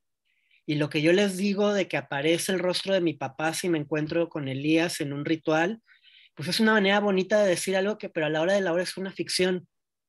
Y no, o sea, lo que está mostrando Jan es que de veras, por participación, o sea, mi papá sigue muerto y va a seguir muerto siempre, pero por participación está allí, junto como están personas de hace siglos cuyos nombres ya no recordamos, pero siguen participando de ese lugar, ¿no? O sea, los muchos tiempos, o sea, no es nada más el cambio de clima. Y que digan, no, pero ¿por qué San Denis tan frío? Hay que poner clima especial para que esté climatizada y sea como un centro comercial. Pues no. Hay que ponerle luz para que esté bien iluminado. Pues no, porque el hecho de que sea tan oscuro está vinculado a esta vivencia distinta de la heterogeneidad del espacio, esos tres niveles, ¿no? Es el espacio en sombras, que es el nuestro, y luego están las estatuas de los santos y los padres de la iglesia, que por participación nos permiten mirar la luz. Es como decir, nuestros muertos nunca van a regresar, pero a través de encontrarnos en comunidad y en ese encontrar en comunidad recordar ciertas historias que parecen muy antiguas, por ejemplo las de nuestros santos, ¿no? Monseñor Romero, qué sé yo, a través de eso, por participación, podemos tocar eso que siempre será otro mundo que este mundo, ¿no? Y la vez pasada que nos encontramos, Ramón Vera y yo nos quedamos hablando por teléfono largas horas después del encuentro. Y Ramón me decía, es que para mí habitar tiene que ver con la posibilidad de encuentros. Y son esos encuentros, son los encuentros que pasan en la Cineteca, en la fiesta del pueblo de Xoco y en la taquería. Lo mismo que los encuentros con las generaciones más antiguas, con la esperanza de los que van a venir, que se hacen presentes en ciertos rituales, y lo sagrado. Entonces, a mí este texto me parece un texto muy espiritual, pero me parece que es un texto que está hablando del presente, a pesar de ser un texto espiritual, ¿no? O sea, como que ese rodeo por la catedral permite plantear esta pregunta de qué significa de veras habitar, ¿no? Y por lo tanto no ser dominado, porque, claro, o sea, para ser dominados y para obligarnos a vivir una vida, no digo de perros, porque los perros son dignos, ¿no? En donde trabajas 10 horas y te mueves 4 horas en autobús y trabajas para ir pensando, ¿no? Nos tienen que quitar la posibilidad de ir a estas fiestas, de tener estos espacios de encuentro y de celebración, de comer y encontrarnos en la comida y celebrar y de quedarnos desvelados y de llevar a nuestros hijos y de contarles a nuestros hijos estas historias que se pueden contar nomás en estos lugares.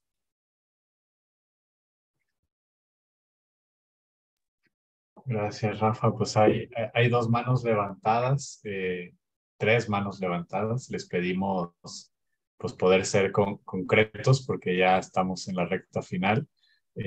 Witsi, después Gustavo y luego Cloti. Y pues yo creo que le pasaría después la palabra a Silvia. Vale, yo solo omitía una cosa bien importante de este ejemplo que pensaba con Mítica, que es que esta homogeneidad de los espacios no solo es simbólica en el sentido de vaciar los símbolos, ¿no? Sino que es vital, ¿no? Porque más allá de esta simbología de bloquear el acceso peatonal, ¿no? De construir espacios vacuos, de llenar de símbolos vacíos estos espacios, pues también está el pedo que debajo, ¿no? Bueno, que eso implica una torre habitacional, que implica un hospital, que implica un centro comercial, ¿no? Que eso implica que se va a multiplicar por 300 las habitaciones en Joco y eso implica que no va a alcanzar el agua, ¿no? Entonces, este habitar indómito que proponemos, pues no solo es digamos, en este sentido espiritual, poético, etcétera, ¿no? Sino en un sentido súper vital, pues de que si eso sigue sucediendo, la propia vida está amenazada, ¿no?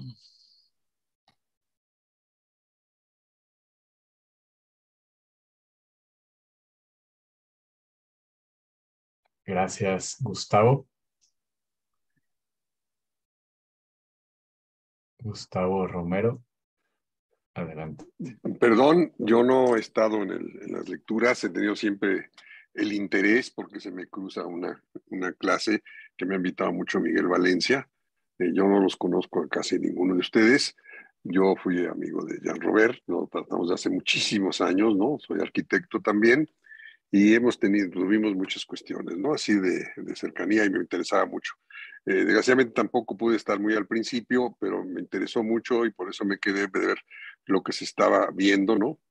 En el sentido de esa lectura de esa cuestión, más lo que las opiniones sumamente interesantes que han vertido, de las cuales yo estaría muy de acuerdo en casi todo lo que se dice, pero yo también quisiera hacer algunas cosas en las cuales creo que tendríamos que tener, ¿cómo se llama? Un poco más de apertura en esta situación, ¿no? Es decir, yo soy un gran crítico de la modernidad arquitectónica, ¿no? Sí, pero una cosa es eso y otra cosa es entender qué está pasando con la modernidad arquitectónica. Esa también es expresión de una sociedad. Es una expresión y tiene símbolos y tiene valores de una sociedad que la crea así y que la ve así y que se está imponiendo porque hay una lucha sobre ese tipo de situaciones. A muchos nos puede parecer, igual que a ustedes, que es así como lo decía Mitzi, totalmente, pero mucha gente al contrario cree que es exactamente la expresión como lo fueron las catedrales en muchos sentidos, ¿no? Las catedrales también es una imposición oligárquica, ¿no? De una situación en ese sentido. A mí me pareció muy interesante la explicación que decía el compañero de ese sentido místico digamos, del compartir, ¿no? Y de estar con esa entrada a la iglesia, me parece eso fundamental, ¿no? Pero muchas de las descripciones, por ejemplo, de la iglesia también están, es sentido que hay un sentido espiritual, pero también había en toda la estructura gótica, al mismo tiempo, un gran desarrollo también de toda, digamos, producto de toda esta visión de la sociedad de hacer estas grandes iglesias que eran en unos pueblos chiquitos todos, y de pronto estas construcciones enormes, ¿no? Que hacían todo este valor que se ha dicho, pero que también era toda una proposición que se dio por toda Europa en ese sentido, de un desarrollo de una constructividad increíble, ¿no? También en ese sentido, que era también una alegoría de los propios constructores que estaban engolosinados como los arquitectos modernos, que se engolosinan con todas estas superformas que hacen para arriba y para abajo y que adquieren su propia lógica aparentemente en ese sentido y que cumplen un papel con la sociedad industrial, con la sociedad capitalista, no solamente el capital, porque el socialismo también lo hizo, ¿no? Lo hizo también en muchos sentidos. Es más, la gran ciudad de la cultura moderna se las tragó el socialismo completitas,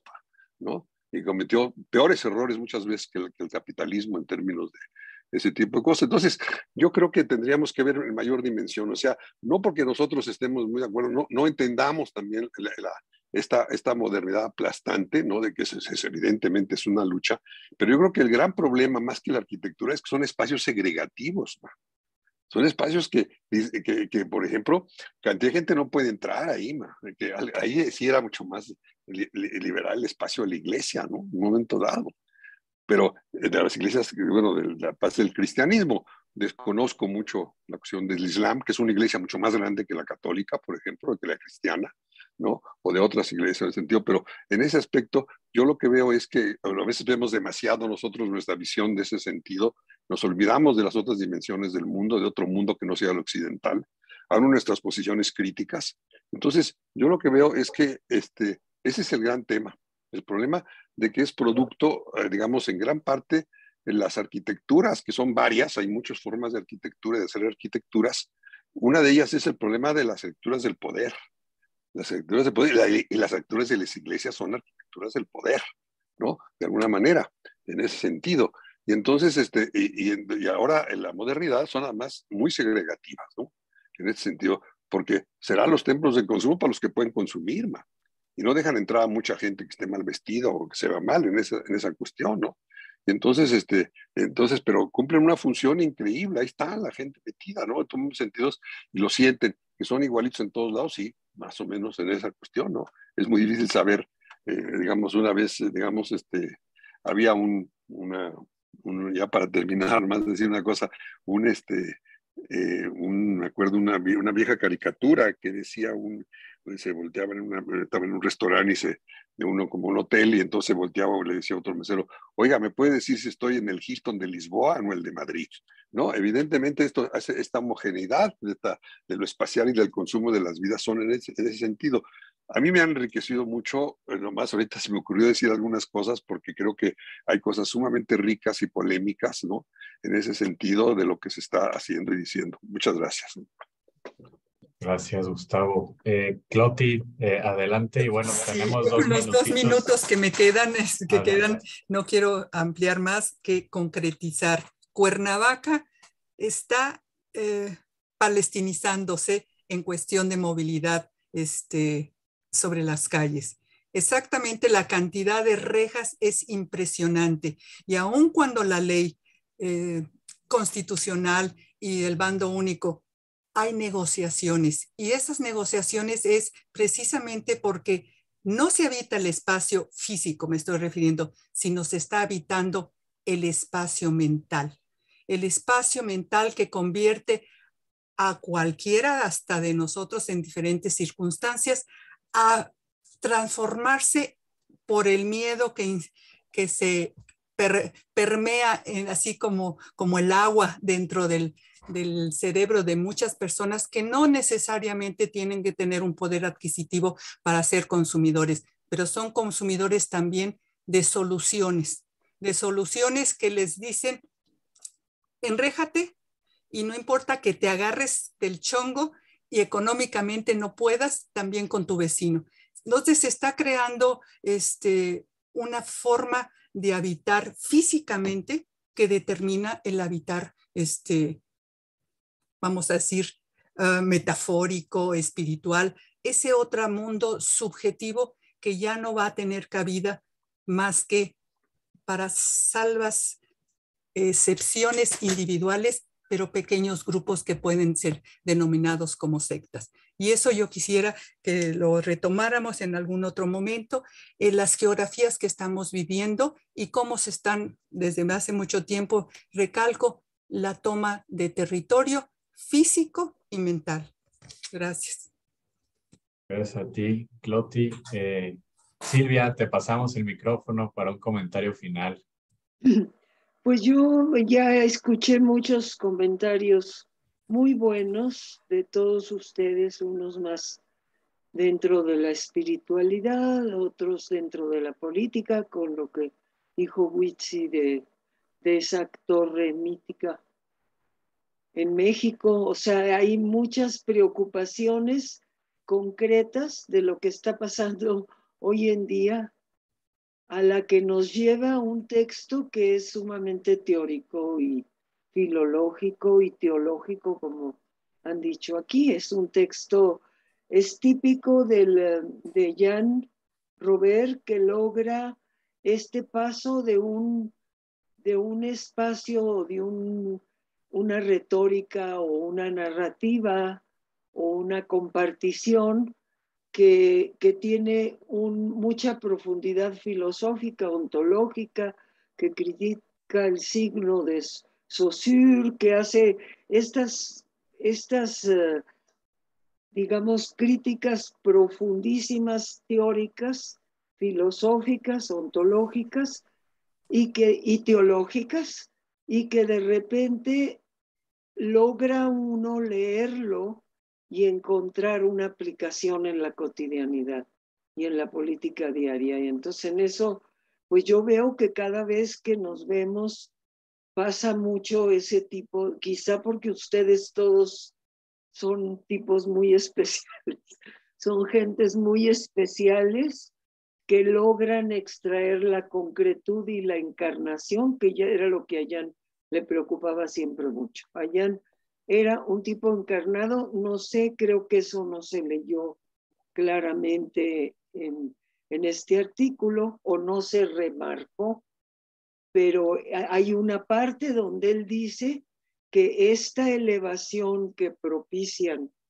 las columnas y que se llega ya, como han descrito también ustedes, Rafa y Margarita y todos los que han hablado, que se llega a la luz, se llega a la verdad y se llega hasta arriba.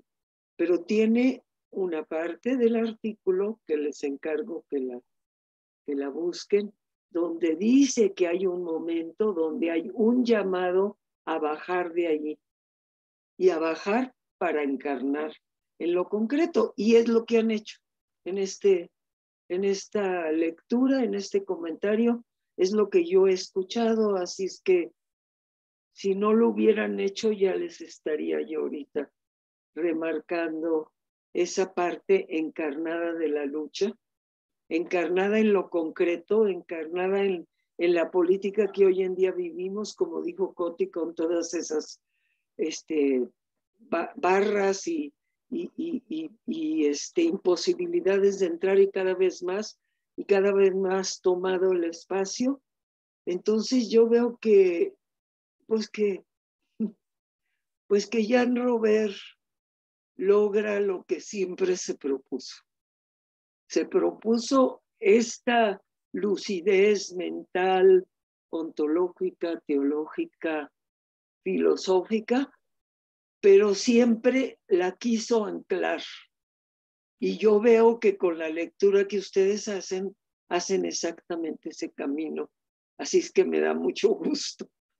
Me da mucho gusto porque el trabajo de Jan se logra a través de textos que parecen en un principio muy, muy exigentes teóricamente y que sin embargo logran aterrizar en lo concreto.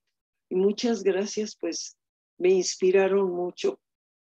Me trajeron a Jan.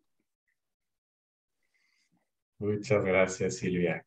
Qué bonito tus palabras. Gracias, Rafa, por tu acompañamiento. Ojalá te tengamos en más sesiones, también como participante. Y bueno, pues gracias a todas y a todos, a Héctor Betancourt por el espacio que no pudo estar. Y bueno, avisarles que a partir de la próxima sesión nos mudamos a los martes, por distintos motivos, básicamente por motivos organizativos.